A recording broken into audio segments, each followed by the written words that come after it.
नमस्कार दोस्तों, मैं हूं आपका अपना विकास। आज बात करेंगे रॉकचंद सर के बारे में। हाल ही में 4 जून को चुनाव परिणाम आए थे।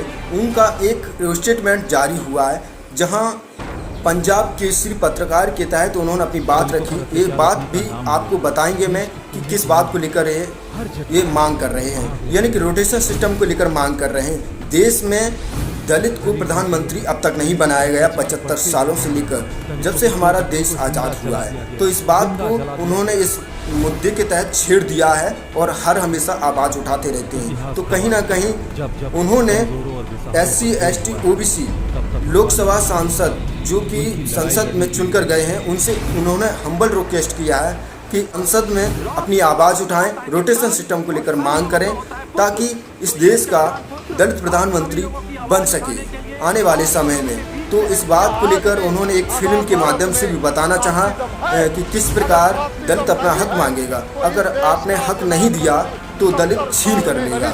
इस प्रकार के उन्होंने जो है इस देश को बताने का प्रयास किया है कि इस देश का दलित प्रधानमंत्री बन सकेगा तो इस देश की दलितों की दुर्दशा संभल सकती है और उनकी दुर्दशा में बदलाव आ जा सकता है। और उन्होंने इतना ही नहीं कहा है कि देश का दलित यदि रामायण और गीता जैसे ग्रंथ लिख सकता है तो कहीं ना कहीं देश का संविधान भी एक दलित ने लिखा है, तो देश का दलित प्रधानमंत्री क्यों नहीं बन सकता। इस सवाल भी उन्होंने उठाया है। तो आपको उनके लिए एक लाइक करते जाएं, क्योंकि ये आवाज़ उन्होंने उठाई है। कहीं ना कहीं जो लोकसभा में सांसद बनकर हमारे अपने जो लोग गए हैं, उनसे उनका हम्बल रिक्वेस्ट है कि ये आवाज़ जरूर उठाएं, क्योंकि ये आवाज़ आपके और हमारे अधिकारों के प्रति जरूर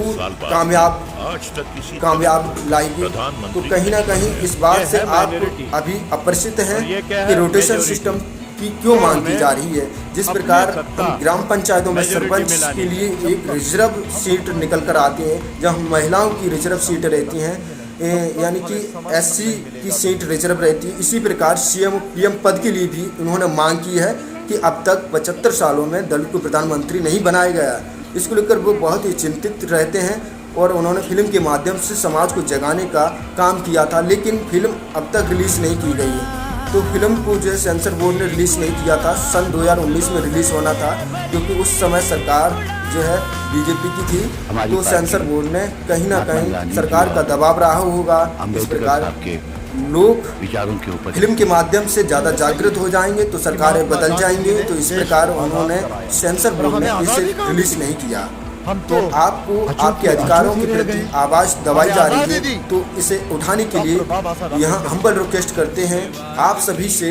आप आम नागरिक हैं या आम आदमी हैं या देश के किसी भी कर्मचारी हैं, तो आपसे विनम्र निवेदन है कि इस आवाज़ को थोड़ा और मजबूत बनाएं और अपने अधिकारों के प्रति आवाज़ उठाएं। धन्यवाद। जय भीम, जय भारत।